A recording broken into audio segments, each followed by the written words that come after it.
Nos piden desarrollar el siguiente circuito por el teorema de superposición. El valor que nosotros vamos a hallar en este caso es la corriente que es atravesada la resistencia R2.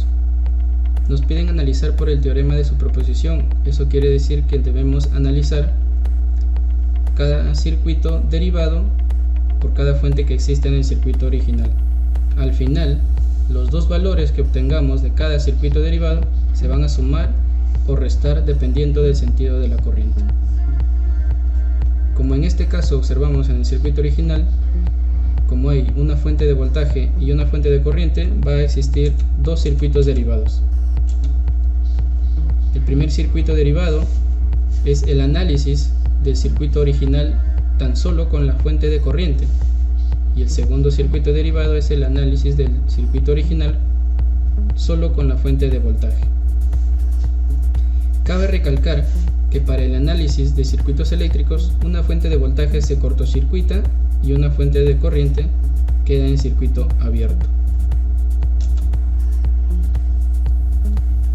Pasando a analizar el primer circuito derivado del original, nosotros en primer lugar lo que tenemos que hacer es dar sentidos de corriente, o nosotros debemos prefijar el sentido de la corriente de cada malla. Para el análisis más cómodo, se procedió a transformar o realizar una transformación de fuentes, de una fuente de corriente en paralelo con una resistencia a una fuente de voltaje en serie con una resistencia. El valor obtenido del voltaje se obtiene mediante la multiplicación de la fuente de corriente con la resistencia en paralelo. En este caso son 6 voltios. Una vez que nosotros hemos determinado el sentido de la corriente, se procede a realizar mediante el método de mallas los cálculos o las ecuaciones que nosotros vamos a hallar.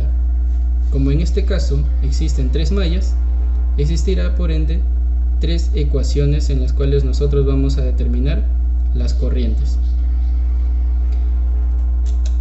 La forma de desarrollo o hallar los valores de las corrientes en este caso se ha resuelto mediante la aplicación del método matricial.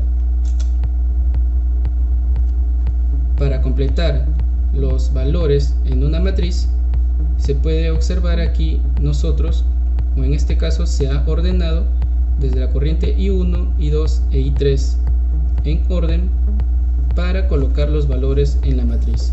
En este caso la corriente I1 es el valor de la sumatoria de estas resistencias que va acá, que va en este caso aquí en la resistencia R11. Se puede armar la matriz de dos maneras. Una es respetando el orden de los valores de la ecuación y otra es analizando directamente el circuito. En este caso, como nos solicita la resistencia 1,1, quiere decir que es la sumatoria de las resistencias que están en la malla 1. Para este valor, como nos pide resistencia 1 y 2, significa que es la resistencia en común que tiene la malla 1 o la corriente I1 con la corriente I2. En este caso la resistencia en común es R4 y ese valor va aquí. ¿Y por qué es negativo? Es negativo porque el sentido de la corriente I1 con el sentido de la corriente I2 van en distinta dirección. Si las dos corrientes estuvieran en el mismo sentido, este valor hubiera sido positivo. Lo mismo se aplica para el caso de la resistencia 1,3, que en este caso es la resistencia en común de la corriente I1 y la corriente I3, que es R2. La sumatoria de cada malla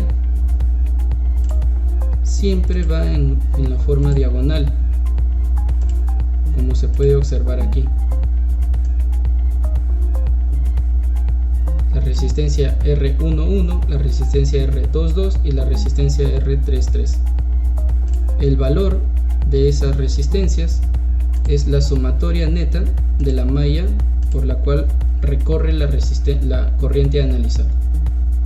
Para este caso R11 es la sumatoria de la corriente de la malla 1, R22 es la sumatoria de la corriente I2 y R33 es la sumatoria de la corriente I3. Los demás valores son las resistencias comunes que comparten las dos corrientes. En esta otra columna se colocan las fuentes de voltaje. Para este caso, la única malla que tiene una fuente de voltaje es la corriente I1 y se pone positivo porque la corriente I1 va de menos hacia más, o va, como decirlo, en aumento. Si el sentido de la corriente I1 hubiera sido antihorario o hacia arriba, hubiera cambiado el signo aquí y hubiera sido negativo. Resolviendo esta matriz, ya sea por Cramer o por otro método, obtenemos los siguientes valores de las corrientes que hemos querido hallar.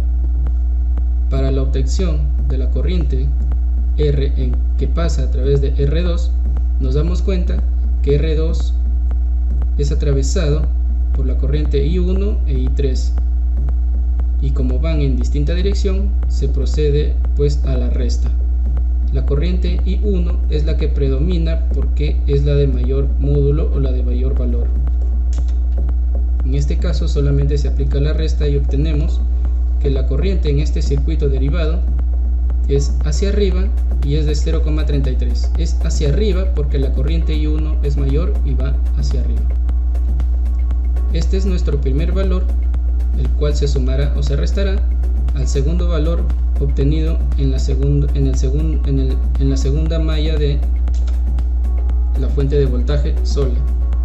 ¿Por qué? Porque el valor que obtengamos aquí se va a sumar o restar con el valor anterior. Para este caso se va a aplicar el método de mallas también, solamente que la fuente de corriente ya no está. Analizando por el método de mallas, obtenemos las siguientes ecuaciones. Ahora la fuente de voltaje va a estar por donde circula la corriente I2, y es por eso que en esta ecuación se iguala a 12, que es el valor de la fuente de voltaje.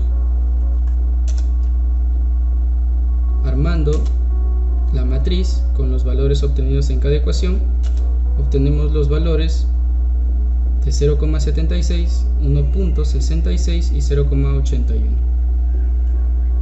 Entonces la corriente que va a atravesar R2, para este caso, como I1 e I3 están en distinta dirección, también es la resta de esos dos valores. Para este caso, la corriente I3 es mayor que I1, es por eso que el sentido de la corriente predomina hacia abajo. El valor obtenido es de 0,05 amperios. Este valor, como y es el sentido hacia abajo,